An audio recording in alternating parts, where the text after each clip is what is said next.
We have another clinching video to talk about here, and I do want to apologize for being so late to this one, but we got the Vegas Golden Knights here to talk about.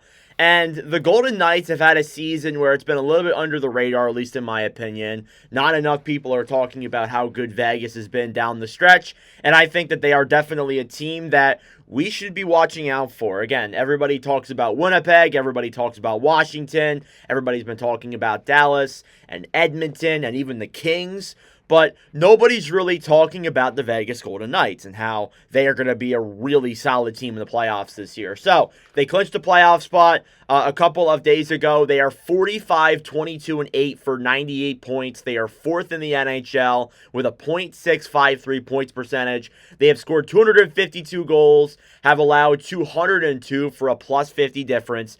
They are 27, 9, and 3 at home, and they are 18, 13, and 5 on the road. So again, it's a year where Vegas doesn't necessarily surprise us with this, and I think that might be why people aren't talking about them that much. At least in my stratosphere, people aren't talking about Vegas enough and how they could go on a pretty decent run, to be honest with you. But again, I've liked the way this Golden Knights team has played. I've liked the season we've had from Jack Eichel, the seasons we've had from other players on this team. And it's crazy to think that they are playing at this level, even though they've been dealing with some injuries throughout the season as well. And I don't think enough people really realize they've had a couple of guys be out of the lineup for extended periods of time. But overall, there's really nothing in the stat sheet that really surprises anything at all. They are fourth in the league, first in the Pacific Division. It's not a surprise. They are doing very well this year, and not enough people are talking about them. And the one thing that actually really surprised me was that they didn't do anything at the trade deadline. And them not doing anything at the deadline might actually work out for them. We'll see. We'll see, though. Because, again, you acquired Tomas Hertl last year, and you make that huge move, and then you end up getting bounced in the first round. Maybe you're just going to kick your feet up and do nothing this year, and then they'll probably end up going to the conference finals or something. That's probably what's going to happen, knowing our luck.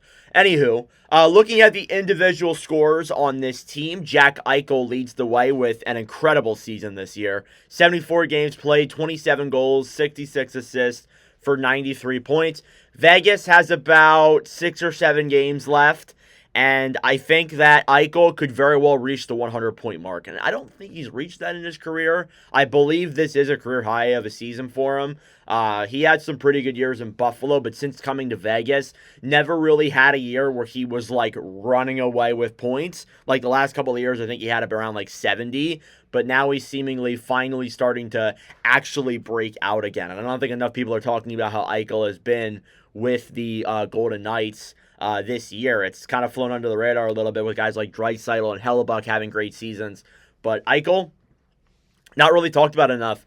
Mark Stone in 61 games played, so he missed some time. 19 goals, 47 assists for 66 points. By the way, Eichel leads in assists and points. But Stone has had a pretty good year as well. I mean, we know what Stone can be. He's passing the puck. He's making plays out there. As long as he can stay healthy come playoff time, I think Vegas will be in great shape. And that's usually how it goes. He's not an LTIR, so you can't say that. But overall, I think Stone's had a pretty good season this year. Nothing insanely special, but he's above a point per game. So I'll give him a lot of credit there. And then Tomas Hertl. Hertl, 70 games played, 31 goals, 28 assists for 59 points. Hertl is actually second in goals with 31. He's had a pretty good year offensive-wise. I mean, he missed a little bit of last year with the injury. He came back in the playoffs, scored in the first game.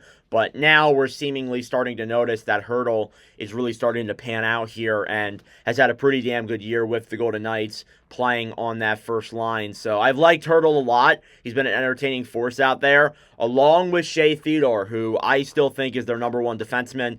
60 games played, 7 goals, 44 assists for 51 points. Some may argue that Alex Pietrangelo is their number one guy, but I think that Theodore is just all that much better.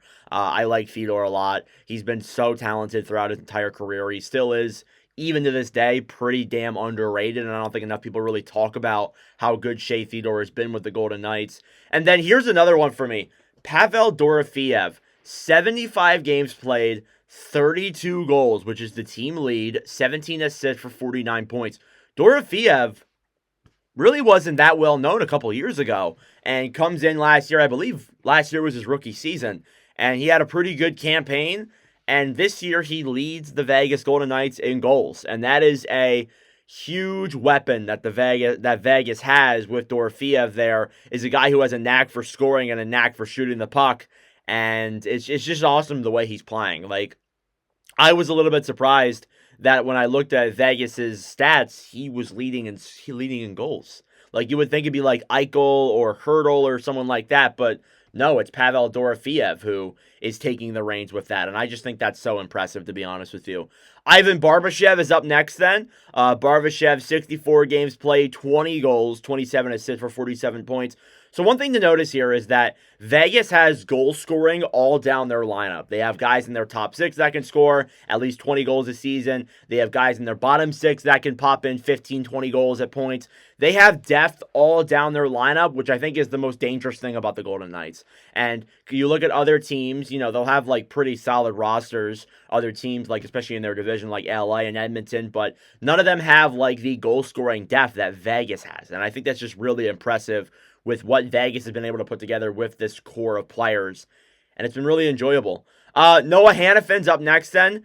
75 games played, 9 goals, 29 assists for 38 points. I think Hannafin's had a pretty good season this year as well. Again, he's not known for his high point levels. He's known for his defensive play.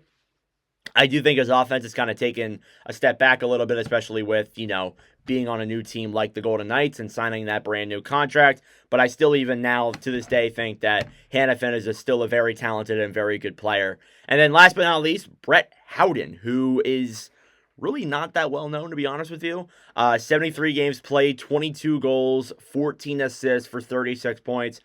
This guy, again, 22 goals. Like, it's crazy that they have guys all down their lineup that can score goals for you. And I think that's really valuable, especially for a team like the Golden Knights that is, trying to have some additional depth in the playoffs. That's one thing they really struggled with last year. And I think that getting a guy like Howden, who is going to be able to pot some goals on your third line, I think that's going to prove to be absolutely huge when Vegas moves into the playoffs against likely either St. Louis or Minnesota, because I think they probably do win the division. So, yeah, again, like, the offense as a whole has been really good for Vegas. Their blue line has been solid. I don't really have any complaints, to be honest with you, with this team. Maybe they could use a little bit more depth, but I think, their depth in terms of scoring is pretty damn good. In terms of goaltenders, you have Adin Hill, who has gotten some criticism. I really don't know why. Yeah, he's you see how Logan Thompson's doing. He's no Logan Thompson. He's no, Vasilevsky or anything like that. But this guy's still a very good goaltender. 29, 13, and 5, a 2.50 and a .907. You know what you're getting with a guy like Adin Hill. You're going to get a player who is playing behind a pretty damn good blue line as it is, and maybe isn't like a super good goaltender. Like, he's probably not top 5 or anything like that, but he's still a very solid goalie who can have in the back of your net. And we've been proven that you don't need necessarily a above, the mark goaltender to win a Stanley Cup. Like, you don't need a Vasilevsky every year to win the Cup. Obviously, it helps, but sometimes you're able to get through it with maybe not the most average goaltender. So, again, I think Adin Hill isn't bad. He's not, incredible, though, but he's still a very good goaltender. And then you got Ilya Samsonov as your backup. 16, 9, and 3, a 2.78 and a .892. Again, Samsonov kind of just picking where he left off. He's had some pretty good games this year, but the thing with him is that when he has good games, they're pretty damn good, but when he has bad games, they're bad. They are bad. So, again, I think in terms of a backup, not very reliable in the playoffs, but I don't think he's starting that many playoff games. I think Adin Hill's going to get the most of it. But, yeah, I mean, overall, this Golden Knights team, I don't have a ton of thoughts on them because I'm not necessarily surprised. But I would not be surprised if, with nobody talking about this team, really, that they would go on a crazy run and end up making the conference finals and maybe even the Stanley Cup finals. I would not be surprised in the slightest. So let me know your thoughts in the comment section down below on the Golden Knights this season. A little bit of a shorter video here for you guys. But thank you for watching. If you enjoyed, make sure to like the video down below. And please consider subscribing and join the community that we are building here on this channel. And that is it for me. We got more of these coming. I have so many videos that I have logged up. I need to catch up on some of them today. But anyways, that's it for me. Thanks for watching, and I'll see you guys in the next video.